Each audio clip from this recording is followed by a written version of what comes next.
ಬಹಳ ಘನಘೋರವಾದಂಥ ವಿಚಾರಗಳು, ಬಹಳ ಭೀತಿ ಹುಟ್ಟಿಸುವಂಥ ವಿಚಾರಗಳು.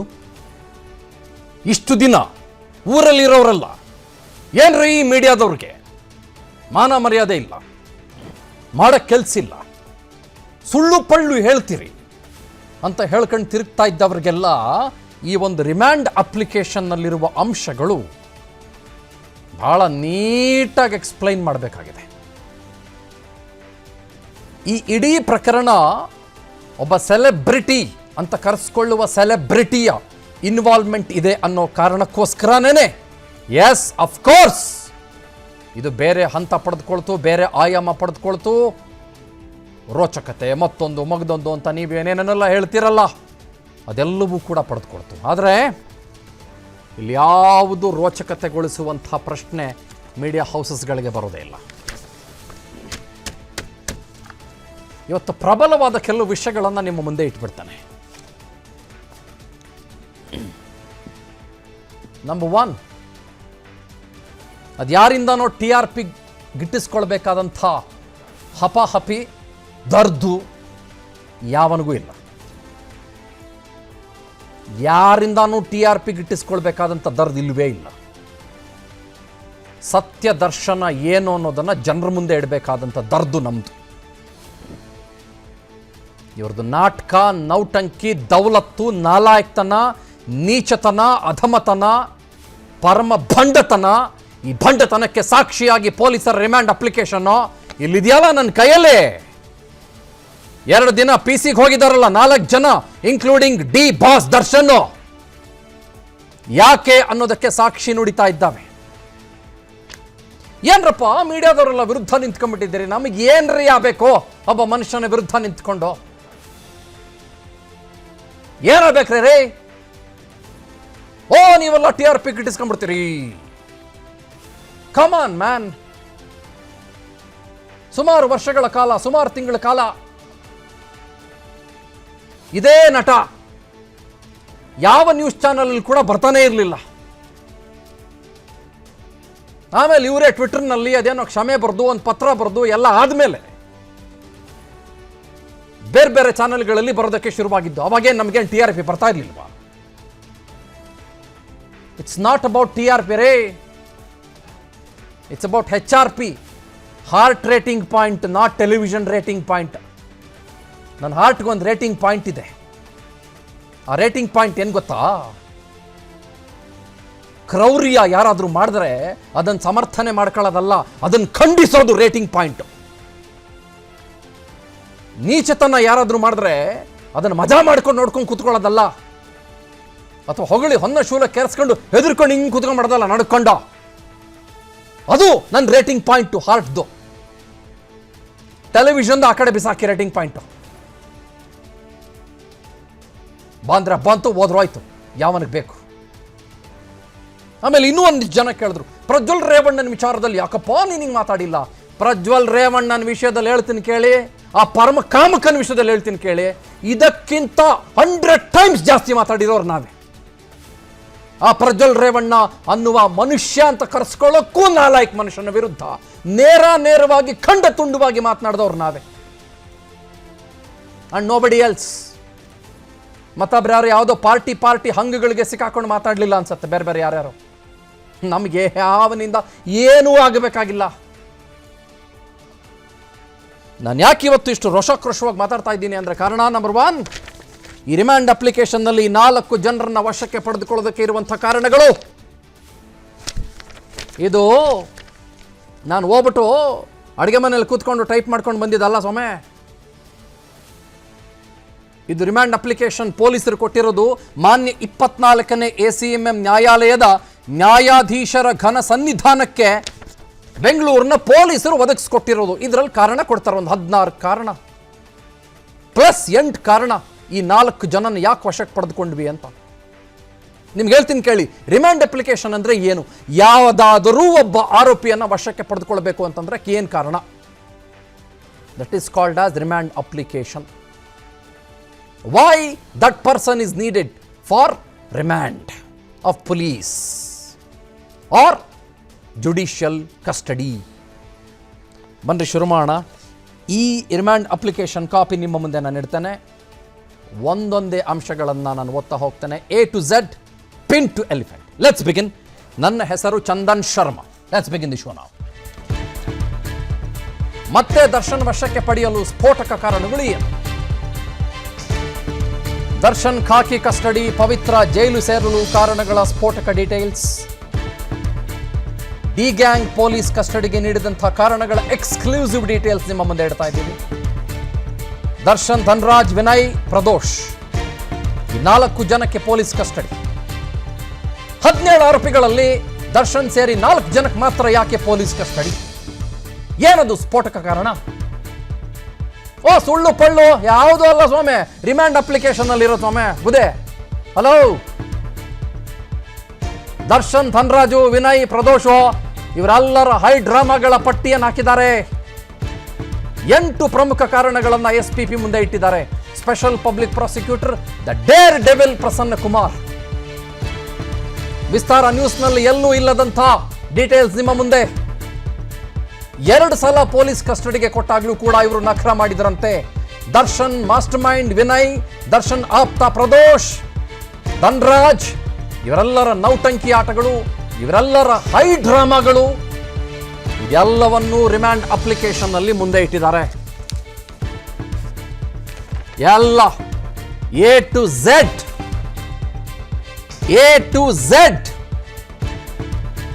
ಇವ್ರ ನಖರಗಳೇನೇನು ಮಾಡಿದ್ರು, ನಾಟಕ ಏನೇನು ಮಾಡಿದ್ರು, ಇವ್ರ ನೌಟಂಕಿಗಳು ಏನೇನು, ಹೆಂಗ್ ಎಲ್ಲ ಡ್ರಾಮಾಗಳು ಮಾಡಿದ್ರು ಇವರೆಲ್ಲರೂ. ಎಲ್ಲ ಡ್ರಾಮಾಗಳ ವಿವರವನ್ನ ಈ ರಿಮ್ಯಾಂಡ್ ಅಪ್ಲಿಕೇಶನ್ ನಲ್ಲಿ ಇಟ್ಟಿದ್ದಾರೆ. ನೋಡಿ, 8 ಕಾರಣಗಳು ಇಲ್ಲಿದೆ. 8 ಕಾರಣಗಳು ಇಲ್ಲಿದೆ. ಇದಾದ ನಂತರದಲ್ಲಿ ಇನ್ನು 16 ಕಾರಣಗಳು ಇಲ್ಲಿದೆ. ಈ 16 ಕಾರಣ ಜುಡಿಷಿಯಲ್ ಕಸ್ಟಡಿಗೆ ಯಾಕೆ ಕಳಿಸಿದ್ವಿ ಅಂತ. ಇನ್ಮಿಕ್ಕ 13 ಜನರನ್ನ. 8 ಕಾರಣ ಈ 4 ಜನರನ್ನ ಯಾಕೆ PC-ಗೆ ನಾವು ತಗೊಂಡ್ವಿ ಅಂತ. ಅಂದ್ರೆ ಪೊಲೀಸ್ ಕಸ್ಟಡಿಗೆ ನಾವು ಯಾಕೆ ತಗೊಂಡ್ವಿ ಅನ್ನುವ ನೇರವಾದಂಥ ಕಾರಣ, ಅನ್ನುವ ನೇರವಾದಂಥ ಪಟ್ಟಿ. ಆಮೇಲೆ ಇವ್ರ ಮೇಲೆ ದಾಖಲಾಗಿರುವ ಪ್ರಕರಣಗಳು: 302 ಮರ್ಡರ್, 201 120B ಕ್ರಿಮಿನಲ್ ಕಾನ್ಸ್ಪಿರಸಿ, 201 ಏನೋ ಸಾಕ್ಷಿ ನಾಶ, 364 kidnap, 355 384 extortion, 143 147 148 red with, 149 IPC ಮಾರಕಾಸ್ತ್ರಗಳಿಂದ ಹಲ್ಲೆ, ಕ್ರಿಮಿನಲ್ ಪಿತೂರಿ, ಸಂಚು, ಕಿಡ್ನಾಪ್ ಮತ್ತು ಕೊಲೆ.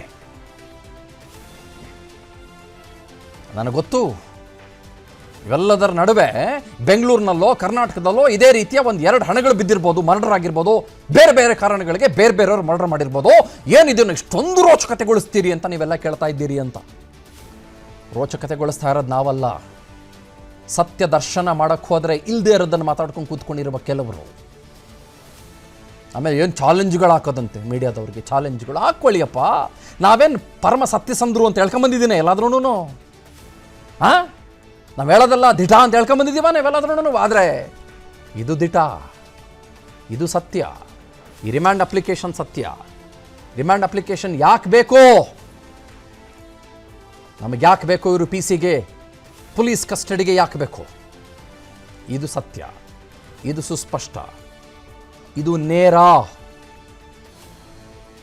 ಮತ್ತು ಘೋರ. ಶುರು ಮಾಡೋಣ ಬನ್ರಿ. ರೀಸನ್ಸ್ 1 2 3 4 5 ನಿಮ್ಮ ಮುಂದೆ ಇಡ್ತಾ ಹೋಗ್ತೀವಿ. ಕೊಲೆ ಬಗ್ಗೆ ಬಾಯ್ಬಿಡಲು ದರ್ಶನ್ ಸೇರಿ 4 ನಖರ ಮಾಡಿದರಂತೆ.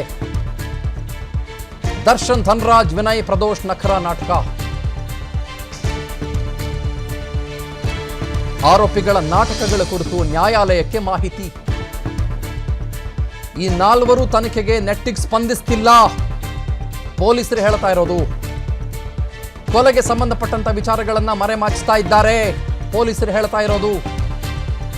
ಹೀಗಾಗಿ ದರ್ಶನ್ ಸೇರಿ 4 ಜನ ಕಸ್ಟಡಿಗೆ ಬೇಕೇ ಬೇಕು ಅಂತ ವಾದ ಮಂಡಿಸಿದ್ರು special public prosecutor Prasanna Kumar. ಕೊಲೆ ಬಗ್ಗೆ ಬಾಯಿ ಬಿಡಿಸೋದಕ್ಕೆ ನಾವು ಪ್ರಯತ್ನ ಪಡ್ತಾ ಇದ್ದೀವಿ. ಆದರೆ ದರ್ಶನ್ ಸೇರಿ ಈ ಧನರಾಜು, ವಿನಯ್, ಪ್ರದೋಷು 4 ಜನ ಸಿಕ್ಕಾಪಟ್ಟೆ ಡ್ರಾಮಾ ಮಾಡ್ತಾ ಇದ್ದಾರೆ. ತುಂಬಾನೇ ಡ್ರಾಮಾ ಮಾಡ್ತಾ ಇದ್ದಾರೆ ಅವರು. ಡ್ರಾಮಾ ಕಿಂಗ್ಗಳಾಗ್ಬಿಟ್ಟಿದ್ದಾರೆ ಇವರೆಲ್ಲರೂ ಕೂಡ.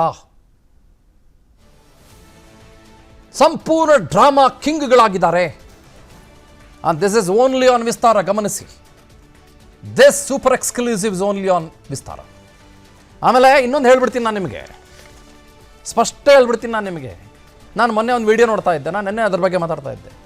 ಯಾರೋ ಒಬ್ಬ ಯಮ್ಮನು ಏನು ಮಾಡ್ತಾರೆ, ಒಬ್ಬ ಹೆಣ್ಮಗಳು ಏನು ಮಾಡ್ತಾರೆ, ಅನ್ನಪೂರ್ಣೇಶ್ವರಿ ನಗರ ಪೊಲೀಸ್ ಸ್ಟೇಷನ್ ಎದುರುಗಡೆ ಇರುವ ಕ್ಯಾಮ್ರಾಮನ್ಗಳನ್ನು ತೋರಿಸ್ಬಿಟ್ಟು, ನೋಡ್ರಿ ನೋಡ್ರಿ ನೋಡ್ರಿ ಮೀಡಿಯಾದವ್ರಿಗೆ ಹೋಗ್ತೆ, ಇವ್ರಿಗೆ ಏನು ಗೊತ್ತಾಗತ್ರಿ, ಪೊಲೀಸ್ ಸ್ಟೇಷನ್ ಹೊರಗಡೆ ಇದ್ದಾರೆ, ಒಳಗಡೆ ವಿಚಾರಣೆ ನಡೀತಾ ಇದೆ, ಇವರೆಲ್ಲ ಹೇಳೋದು ಸುಳ್ಳು ಅಂತ. ಅದೇನೋ ಥೂ ಛ್ಯಾ ಖೂ ಅಂತೆಲ್ಲ ಉಗ್ದಿತ್ತ ಎಮ್ಮ. ಪರವಾಗಿಲ್ಲ, ಎಮ್ಮನು ಉಕ್ಕೊಳ್ಳಿ, ತೊಂದರೆ ಇಲ್ಲ, ನಮಗೇನು ಸಮಸ್ಯೆ ಇಲ್ಲ. ನಾನೆಲ್ಲೋ ನೋಡಿದೆ, ಆ ತಾಯಿ ಯಾರು ಅಂತನೂ ನನಗೆ ಗೊತ್ತಿಲ್ಲ. ತಾಯಿ ನಿಮ್ಗೆ ನಮಸ್ಕಾರ ತಾಯಿ, ಬೈಕೊಳ್ಳಿ, ಏನು ಸಮಸ್ಯೆ ಇಲ್ಲ, ನಮಗೇನು ಅದರಿಂದ ಬೇಜಾರು ಆಗಿಲ್ಲ, ನಮಗೇನು ಅದರಿಂದ ಸಮಸ್ಯೆನೂ ಇಲ್ಲ.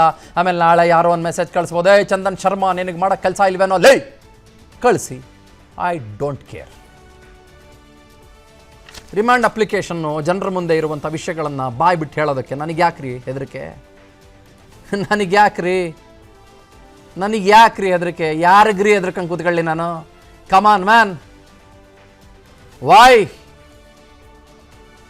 ಓಕೆ, ಒಂದನೇ ಕಾರಣ, ಈ 4 ತನಿಖೆಗೆ ಸ್ಪಂದಿಸ್ತಾ ಇಲ್ಲ ಅಂತ ಪೊಲೀಸರು ಹೇಳಿದ್ದಾರೆ. ಕೊಲೆಗೆ ಸಂಬಂಧಪಟ್ಟಂತ ವಿಚಾರಗಳನ್ನು ಮರೆಮಾಚ್ತಾ ಇದ್ದಾರೆ. 2ನೇ ಕಾರಣ, ಹೀಗಾಗಿ ದರ್ಶನ್ ಸೇರಿ 4 ಕಸ್ಟಡಿಗೆ ಬೇಕೇ ಬೇಕು ಅಂತ ವಾದ. ಪೊಲೀಸರ SPP ಅಥವಾ ಸರ್ಕಾರದ SPP, ಅದು ಪೊಲೀಸರ SPP ಅನ್ನೋದಕ್ಕಿಂತ ಸರ್ಕಾರದ SPP ಪ್ರಸನ್ನ ಕುಮಾರ್ ಈ ವಾದವನ್ನು ಮಂಡಿಸಿದ್ದಾರೆ. ವಾದ ಮಂಡಿಸಿದ ನಂತರದಲ್ಲಿ 2 ದಿನಗಳ ಕಾಲಾವಕಾಶವನ್ನು ಮಾನ್ಯ ನ್ಯಾಯಮೂರ್ತಿಗಳು ಇವತ್ತು ಕೊಟ್ಟಿದ್ದಾರೆ. ದರ್ಶನ್, ಧನರಾಜ್, ವಿನಯ್, ಪ್ರದೋಷ್ ಈ 4 ಜನ ನಾಟಕದ ಮೇಲೆ ನಾಟಕ ಆಡ್ತಾ ಇದ್ದಾರೆ, ನೌಟಂಕಿ ಮೇಲೆ ನೌಟಂಕಿ ಆಡ್ತಾ ಇದ್ದಾರೆ. ಇದು ರಿಮಾಂಡ್ ಅಪ್ಲಿಕೇಶನ್ನಲ್ಲಿರೋದು. ಯಾರೂ ತನಿಖೆಗೆ ನೆಟ್ಟಿಗೆ ಸ್ಪಂದಿಸ್ತಾ ಇಲ್ಲ. ಇದು ರಿಮಾಂಡ್ ಅಪ್ಲಿಕೇಶನ್ನಲ್ಲಿರೋದು. ಓಕೆ, ಕಾರಣಗಳು ನಾನು ನಿಮ್ಗೆ ಹೇಳ್ತಾ ಹೋಗ್ತೀನಿ, ಕೇಳಿ. R B ready? PCR team,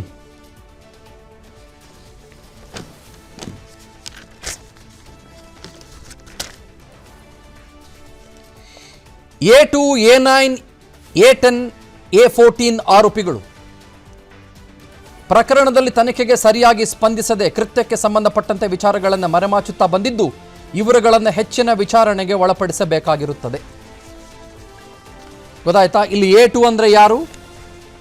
mister Darshan alias D boss ಅವರೇ ಬರೆದಿದ್ದಾರೆ. A9 ಅಂದ್ರೆ ಯಾರು? ಧನರಾಜ್. A10 ಅಂದ್ರೆ ಯಾರು? ವಿನಯ್, ಅವನು ಸ್ಟೋನು ಬ್ರೂಕಿನ ವಿನಯ. A14 ಅಂದ್ರೆ ಯಾರು? ಪ್ರದೂಷ, 40 ವರ್ಷ. 2ನೇ ಕಾರಣ, ದಿನಾಂಕ 19/6/2024 A2 ಅಂದ್ರೆ ದರ್ಶನ್ ಮನೆಯಿಂದ 37,40,000 ರೂಪಾಯಿಗಳ ನಗದು ಹಣವನ್ನು ವಶಕ್ಕೆ ತೆಗೆದುಕೊಂಡಿದ್ದು ಹಾಗೂ ಆರೋಪಿಯು ತನ್ನ ಹೆಂಡತಿಗೆ ಕೊಟ್ಟಿದ್ದ 3 ಲಕ್ಷ ರೂಪಾಯಿ ಹಣವನ್ನು ದಿನಾಂಕ 19/6/2024 ನಾವು ವಶಕ್ಕೆ ತೆಗೆದುಕೊಂಡಿದ್ದು.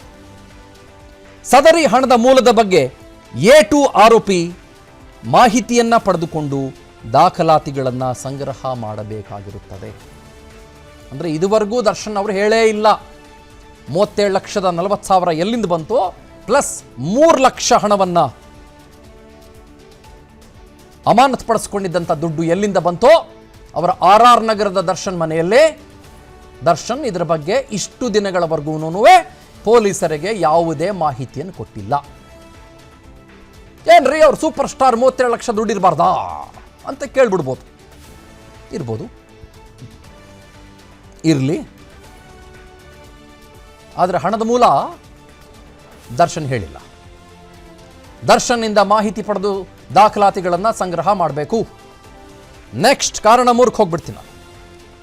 A2 ಆರೋಪಿ ಅಂದರೆ ದರ್ಶನ್, A2 ಆರೋಪಿ ಕೃತ್ಯದ ನಂತರ ಹಲವು ವ್ಯಕ್ತಿಗಳನ್ನು ಸಂಪರ್ಕಿಸಿದ್ದು, ಅದರ ಉದ್ದೇಶ ಮತ್ತು ಕಾರಣವನ್ನು A2 ಆರೋಪಿಯ ಉಪಸ್ಥಿತಿಯಲ್ಲಿ ವಿಚಾರಣೆ ಮಾಡಬೇಕಾಗಿರುತ್ತದೆ. ಅಂದರೆ ದರ್ಶನ್ ರವರು ಇನ್ನೊಂದು ಇಂಪಾರ್ಟೆಂಟ್ ಪಾಯಿಂಟಿನ ಬಗ್ಗೆ SPPಗಾಗಲಿ, ಬೇಡ ಬಿಡಿ SPPಗಲ್ಲ, ಪೊಲೀಸರಿಗೆ ಇಂಟ್ರೋಗೇಷನ್ ಟೈಮಲ್ಲಿ ಏನೂ ಮಾಹಿತಿಯನ್ನು ಕೊಟ್ಟೇ ಇಲ್ಲ. ಏನದು? ಇಲ್ಲಿ ಬರೀತಾರೆ ನೋಡಿ. ದರ್ಶನ್ ಕೃತ್ಯದ ನಂತರ ಹಲವು ವ್ಯಕ್ತಿಗಳನ್ನು ಸಂಪರ್ಕ ಮಾಡಿದ್ದಾರೆ. ಅದರ ಉದ್ದೇಶ ಮತ್ತು ಕಾರಣವನ್ನು ದರ್ಶನ್ ಅವರ ಉಪಸ್ಥಿತಿಯಲ್ಲಿ ವಿಚಾರಣೆಗೆ ಒಳಪಡಿಸಬೇಕಾಗಿರುತ್ತದೆ. ಅರ್ಥ ಆಯ್ತಾ? ನೆಕ್ಸ್ಟ್ ಕಾರಣ ನಂಬರ್ 4 ನಿಮ್ಮ ಮುಂದೆ ಇಡ್ತಾ ಇದ್ದೇನೆ. The reason number 4. ಪ್ರಕರಣದಲ್ಲಿ A14 ಆರೋಪಿ ಪ್ರದೂಷ್ ಸಾಕ್ಷಿ ನಾಶ ಮಾಡುವಲ್ಲಿ ಪ್ರಮುಖ ಪಾತ್ರವನ್ನು ವಹಿಸಿದ್ದು. ಈತನೂ ಕೂಡ ತನಿಖೆಗೆ ಸರಿಯಾಗಿ ಸ್ಪಂದಿಸದೇ ವಿಚಾರಗಳನ್ನು ಮರೆಮಾಚ್ತಾ ಇದ್ದು. ಈತ ಮತ್ತೊಬ್ಬ ಆಸಾಮಿಯನ್ನ ಕೃತ್ಯದ ಸ್ಥಳಕ್ಕೆ ಕರೆದುಕೊಂಡು ಹೋಗಿದ್ದ ಬಗ್ಗೆ ಮಾಹಿತಿ ತನಿಖೆಯಲ್ಲಿ ತಿಳಿದು ಬಂದಿದ್ದು. ಈ ಬಗ್ಗೆ ಆರೋಪಿ ತನಿಖೆಗೆ ಸಹಕರಿಸುತ್ತಿಲ್ಲವಾದ್ದರಿಂದ ಯಾವ ವ್ಯಕ್ತಿ ತನ್ನ ಜೊತೆಯಲ್ಲಿ ಬಂದಿದ್ದ ಆ ವ್ಯಕ್ತಿಯ ಬಗ್ಗೆ ಆತನಿಗೆ ಮಾತ್ರವೇ ತಿಳಿದಿದ್ದು ಆತನನ್ನು ಹೆಚ್ಚಿನ ವಿಚಾರಣೆಗೆ ಒಳಪಡಿಸಬೇಕಾಗಿರುತ್ತದೆ. ಅಂದರೆ ಸಾಕ್ಷಿ ನಾಶ ಮಾಡೋದಕ್ಕೆ A14 ಪ್ರದೋಷ ಅನ್ನೋನು ಎಲ್ಲ ದೋಷಗಳನ್ನು ಹುಡ್ಕೊಂಡ. ಅವನ ಜೊತೆಗೆ ಇನ್ನೊಬ್ಬ ವ್ಯಕ್ತಿಯನ್ನು ಕರ್ಕೊಂಡು ಹೋಗಿದ್ದ, ಗಿರಿನಗರದ ವಾಸಿ ಇವನು ಪ್ರದೋಷ. ಇದನ್ನು ನಾನು ಹೇಳ್ತಾ ಇರೋದಲ್ಲ, ರಿಮ್ಯಾಂಡ್ ಅಪ್ಲಿಕೇಶನ್ SPP ಅವರು ಸಲ್ಲಿಸಿರೋದು ಮತ್ತು ಪೊಲೀಸರು ಕೊಟ್ಟಂಥ ಡೀಟೇಲ್ಸ್ ಹೇಳ್ತಾ ಇರೋದು. ಮೀಡಿಯಾದವ್ರು ಕದ್ಕೊಂಡು ತಗೊಂಬಂದಿದ್ದಲ್ಲ, ಮೀಡಿಯಾದವ್ರ ಅಂತೆ ಕಂತೆ ಸುದ್ದಿ ಅಲ್ಲ, ಸುಳ್ಳು ಪಳ್ಳು ಅಲ್ಲ, ಗೊತ್ತಾಯ್ತಾ? ಊಹಾ ಪೋಹ ಅಲ್ಲ. Remand application sir.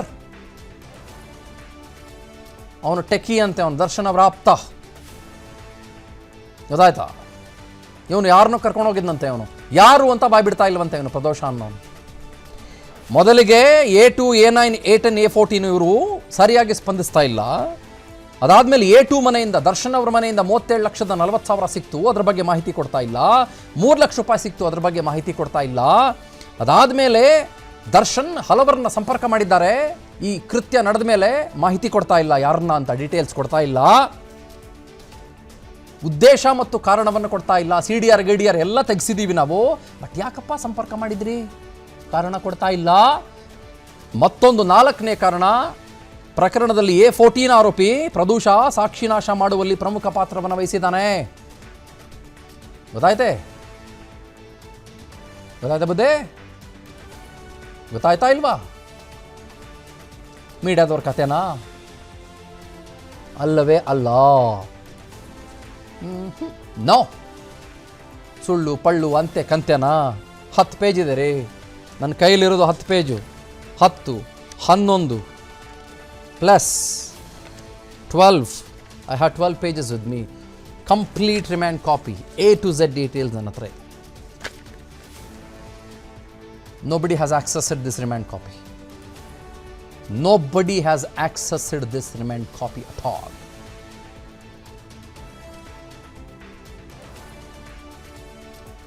ಸೊ ನಖರ ನಾಟಕಗಳ ಬಗ್ಗೆ ಸುಳ್ಳು ಹೇಳ್ತಾ ಇರೋದಾ ಅಥವಾ ಡೀಟೇಲ್ಸು ಪೊಲೀಸರಿಗೆ ಕೊಡ್ತಾ ಇರೋದಾ? ಬೈಕೋತೀರೇನ್ರಿ? ಬೈಕೊಳ್ರಿ. ಟ್ರೋಲ್ ಮಾಡ್ತೀರೇನ್ರಿ? ಮಾಡ್ಕೊಳ್ರಿ. We are unbothered man, unbothered. Remand ಅಪ್ಲಿಕೇಶನ್ನ ಸತ್ಯ ಜನರ ಮುಂದೆ ಇಡೋದಕ್ಕೆ why I should be bothered man? Come on, come on. ಯಾಕೆ? 4 ಕಾರಣ ಹೇಳಿದ್ನಲ್ಲ, ಈ 4 ಜನನ ಪೊಲೀಸ್ ಕಸ್ಟಡಿಗೆ ತೆಗೆದುಕೊಳ್ಳೋದಕ್ಕೆ ಇನ್ನೂ 4 ಕಾರಣ ಇದೆ. ಆಮೇಲೆ ಆ 16 ಜನರನ್ನ ಜುಡಿಷಿಯಲ್ ಕಸ್ಟಡಿಗೆ ಕಳಿಸೋದಕ್ಕೆ 16 ಕಾರಣ ಇದೆ. ಅನುಕ್ಷಣದ ಸುದ್ದಿಗಳಿಗಾಗಿ ವಿಸ್ತಾರ ನ್ಯೂಸ್ ಯೂಟ್ಯೂಬ್ ಚಾನೆಲ್ ಸಬ್ಸ್ಕ್ರೈಬ್ ಮಾಡಿ. ಹೊಸ ಸುದ್ದಿಗಳ ನೋಟಿಫಿಕೇಶನ್ಗಾಗಿ ಬೆಲ್ ಐಕಾನ್ ಕ್ಲಿಕ್ ಮಾಡಿ. ಲೇಟೆಸ್ಟ್ ಅಪ್ಡೇಟ್ಸ್ಗಾಗಿ www.vistaranews.com ವೆಬ್ಸೈಟ್ಗೆ ವಿಸಿಟ್ ಮಾಡಿ. ಅಂಗೈಯಲ್ಲೇ ಜಗತ್ತಿನ ಸುದ್ದಿ ತಿಳಿಯಲು ವಿಸ್ತಾರ ನ್ಯೂಸ್ ಕನ್ನಡ ಆಪ್ ಡೌನ್ಲೋಡ್ ಮಾಡಿ.